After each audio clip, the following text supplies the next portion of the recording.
Welcome back, art class. We're going to get started with today's art project.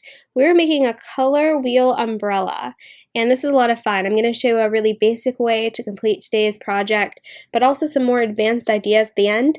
Now, you don't have to use the template that I showed you or I've included. You can also free draw. And again, you can make it just like I'm doing now, or you can make it more advanced. What we really want is the color wheel for this project and for you to put all the colors in the right place. So I have a Sharpie and I'm just outlining the template. I like to make our umbrella nice and bold, so you'll see me going back and really going over those lines. I'm also spinning my paper for art class. You don't have to keep your paper in one orientation. It's always good to move it around. Some students will just never move their paper, but this is really important for today's art project. And once I have it set up, I am ready to go with drawing my umbrella points. And again, I'm going to move my paper as I go. So I'm not creating a straight line, it's kind of curved. And this is important to make it look like an umbrella. So go ahead and spin your paper, connect all of your template lines, and we are halfway done. Again, this is kind of a basic way to make an umbrella, and for this art project, I'll show you some more technical and advanced ways at the end if you're ready for that. So I have the top and the bottom. The bottom has more space for my project, so I want to make sure I have it in the right orientation after. And I'm just, again, outlining with Sharpie because I really want that umbrella to be the focus point of this art project. Now, this only has to be a pencil drawing. You do not have to color with marker. But if you do have art supplies that are coloring, I always encourage you to color. I'm going to show you at the end how it should look if you are not going to turn in it colored. If you are going to color, you don't have to label the color wheel like I'm going to do here. You can just use the right color. So we're going to move on to the raincoat, and you can draw your raincoat. It doesn't have to be the same way as me. I'm just showing you a really nice little design. We're pretending the face and the hands are hidden by the umbrella. So we just want to show the body of the raincoat. I'm making kind of like it almost would be like a triangle if you could see underneath the umbrella here. And then go ahead and add some buttons as a detail. Again, you can add a design if you'd like. This is where you can be nice and creative. You don't have to follow the exact way that I'm doing this project. But if you would like to follow along, you're welcome to as well. So I'm just outlining everything. That way you guys can see it. And you can make circle buttons or square buttons or any kind of shape. I like 3. So I went ahead and added that. And I'm going to make our boots. So our person is standing kind of towards their side. So I don't want to make their feet like you would if they were standing straight on. So I'm kind of drawing it at an angle so you can tell that the person is kind of twisted to their side standing. I'm also going to draw a detail for the socks. I like adding these little details, and when you go to color it, you can make the socks one color and the rain boots a different color.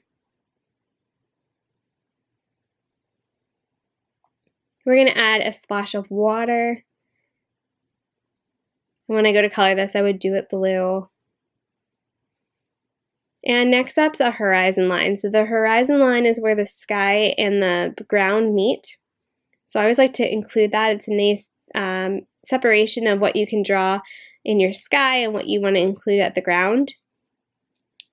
Again, you can draw lots of different things in your background. You could draw somebody at an amusement park, you could draw somebody at school, you can draw a tree, you can draw in a lightning storm. There's so many different ways to do a background. I'm just doing something really basic.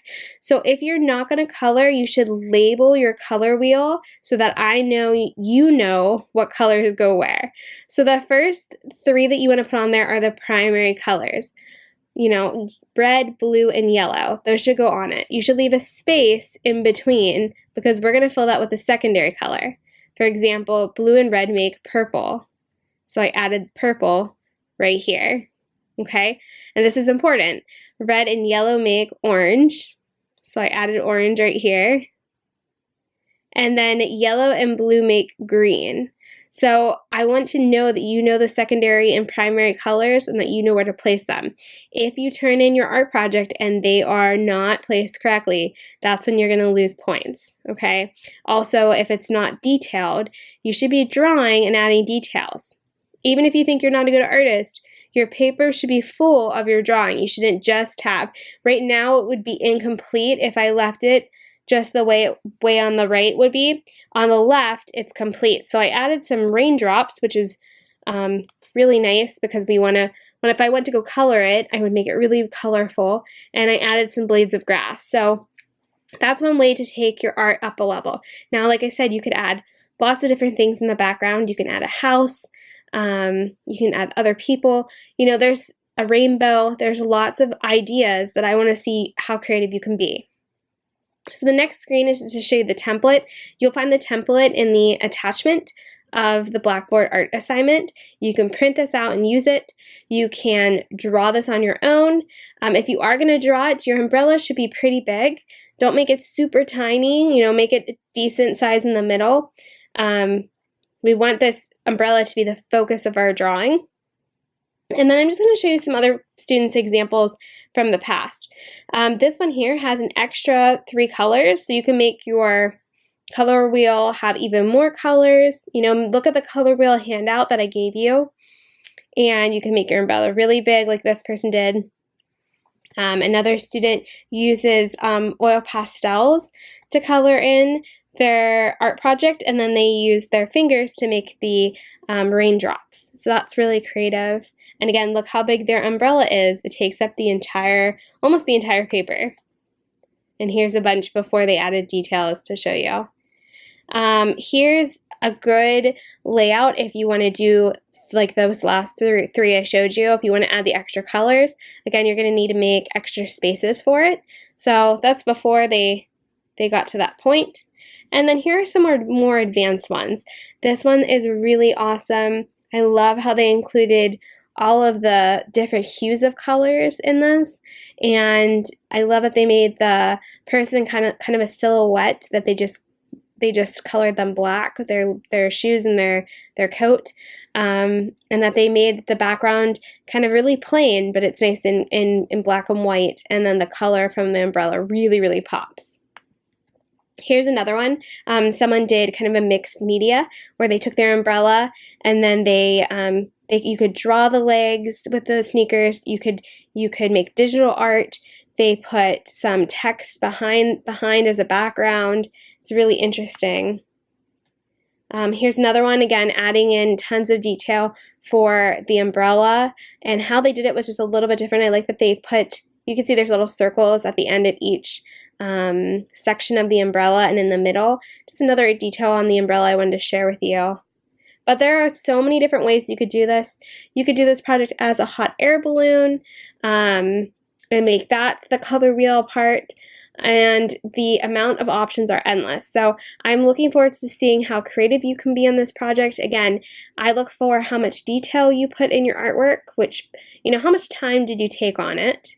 Are you just rushing through it? I can tell, so take your time.